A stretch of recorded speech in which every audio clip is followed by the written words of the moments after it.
তো আমি আজ আরেকটা জিনিস নিয়ে এখানে ডিসকাস করব, সেটা হচ্ছে বীজগাণিতিক সূত্রাবলী। কারণ ক্লাস 5 থেকেই শুরু হয়ে যায় অল্প অল্প করে, বাট 6, 7, 8-এ কি আস্তে আস্তে গেলে কি হয়, এর ব্যাপ্তি বাড়ে। সবারই প্রবলেম হয় এই সূত্রগুলো নিয়ে, কিভাবে সূত্র মনে রাখবো, বারবার সবাই ভুলে যায়, কিন্তু এটা অনেক ইজিলি মনে রাখা যায়। তো এটা নিয়ে আমি ডিসকাস করবো, একদম বেসিক্স নিয়ে, কিভাবে আমি ইজিলি সূত্র মনে রাখবো যেটা কখনোই ভুলবো না। তো আমাকে জাস্ট একটা সূত্র মনে রাখতে হবে, তাহলে এখানে হয়ে যাবে। যেমন এখানে ফার্স্ট যে সূত্রটা আছে basic, a plus B whole square কি আছে, a square plus 2ab plus B square, তাই না? এটাকেও আমরা কি করতে পারি, এটাকেও আমরা তৈরি করতে পারি। কীভাবে তৈরি করতে পারি এটাকে আমরা, যেমন a প্লাস বি এর হোল স্কোয়ার মানে কি, এখানে a প্লাস বি ইন্টু হচ্ছে a প্লাস বি। সুতরাং যদি আমরা ভুলেও যাই তাহলে কি আমরা গুণ করবো, এটা বার করতে হবে। যেমন a গুণ a কী হবে, a দিয়ে কী হবে, দুটো গুণ হবে, কি a গুণ a প্লাস কী হবে a ইন্টু বি, আবার কী হবে b দিয়ে b ইন্টু a কী হবে b ইন্টু বি। কিন্তু কী হচ্ছে a square plus A B, এটা সাজিয়ে লিখলে A B plus B square. এখান থেকে আমরা পেয়ে যাচ্ছি a square plus 2ab plus B square. তো আমরা যদি এটা মনে রাখতে পারি, তার মানে কি আমি গুণ করেই অ্যাকচুয়ালি সূত্রটা পাচ্ছি।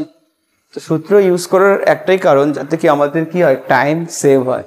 তো এখানে আমাদের টাইম সেভ হলো। তো a plus B whole square যদি মনে রাখতে পারি, then a minus b whole square কি আমরা ইজিলি মনে রাখতে পারবো। সেটা কি, জাস্ট 2ab এর আগে কি একটা মাইনাস বসিয়ে দিলে কি হবে, আমাদের সূত্রটা কমপ্লিট হয়ে গেল। দিয়ে এই a plus B into A minus B কী হবে, এটা আমরা গুণ করেই বার করতে পারি। এটাকে আমরা এখানে যদি গুণ করি তাহলেই আমরা এটা পেয়ে যাব।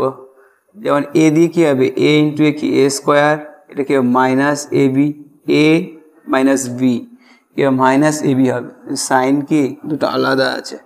আবার কি বি ইন্টু এ কী হবে প্লাস এ বি হবে, আর কি মাইনাস বি স্কোয়ার হবে। সেখান থেকে এ বি বি বাদ, এখান থেকে কী বেরোলো এ স্কোয়ার মাইনাস বি স্কোয়ার। তো এখানে সূত্রটা কী বেরোলো, এ স্কোয়ার মাইনাস বি স্কোয়ার। সেটা কি আমরা কি এটাও কি আমরা গুণ করে বার করলাম, এটাও কি আমরা গুণ করেই বার করলাম। এবার এখান থেকে আরও, এবার এটা থেকেই এটা যদি আমরা 1 নম্বর দেই, এটাকে যদি আমরা 2 নম্বর দিই, 1 নম্বর থেকে সূত্রটা ইউজ করা হয়। 1 নং থেকে কি আর একটা সূত্র লেখা হয়, সেটা কি, যেমন বলে কেউ যে a square plus B square formula কী হবে, আমরা লিখতে পারি কি a plus B whole square minus 2ab।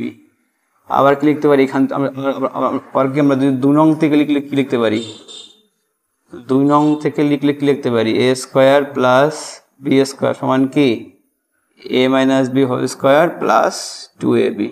এটাও কি, তার মানে কি আমাদের যদি এই দুটো মনে থাকে, তো এখান থেকে কি আমরা এটা ইজিলি লিখতে পারি সূত্রটা। সেরকমভাবেই আমরা যদি 1 নং সমীকরণকে 2 নম্বর যোগ করে দিই, যোগ করলে কি হবে, এটা বাঁদিকে যোগ করলে কি হবে a plus B whole square plus কি হচ্ছে a মাইনাস বি এর হোল স্কোয়ার। এখান থেকে কি তৈরি হচ্ছে, এখান থেকে কি হবে যোগ করলে কি হবে, এই 2ab এটা কি দুটো বাদ চলে যাবে, তাহলে কি হবে দুটো a স্কোয়ার থাকবে, দুটো a স্কোয়ার থাকবে, আর কি হবে দুটো বি স্কোয়ার পড়ে থাকবে। যেটাকে শর্ট ফর্মে কী লেখা হয় 2 into a square plus B square, যেটাকে শর্ট ফর্মে কী লেখা হয়। আবার এটাকে 1 নম্বর থেকে যদি 2 নম্বর বাদ দেই, 1 নম্বর থেকে 2 নম্বর বাদ দিলে কি হবে a plus B whole square minus যদি করা হয় a minus b whole square, সেক্ষেত্রে কী হবে, সেক্ষেত্রে বিয়োগ করার সময় কী হবে, এখানে সাইনটা চেঞ্জ হয়ে যাবে না। যদি আমি দাগ দিই, এখানে কী হবে সাইন চেঞ্জ হবে, তাহলে এটা কী হবে, এটা মাইনাস হয়ে যাবে, এখানে এটাকে মাইনাস হয়ে কী হবে বি স্কোয়ার বাদ যাবে, a স্কোয়ার বাদ যাবে, কী হবে 2ab প্লাস 2ab, মানে কি এখানে অ্যাকচুয়ালি কী হবে 2ab প্লাস 2ab হবে। এখান থেকে কী পাওয়া যাবে, এখান থেকে 4ab পাওয়া যাবে, মানে কি তার মানে 2 into a square plus B square সূত্র কী আছে a plus B square plus a minus b square, যেটা কি আমরা প্রথম সূত্রকে বার করলাম। আবার 4ab সূত্র কি আমরা ওখান থেকেই বার করলাম।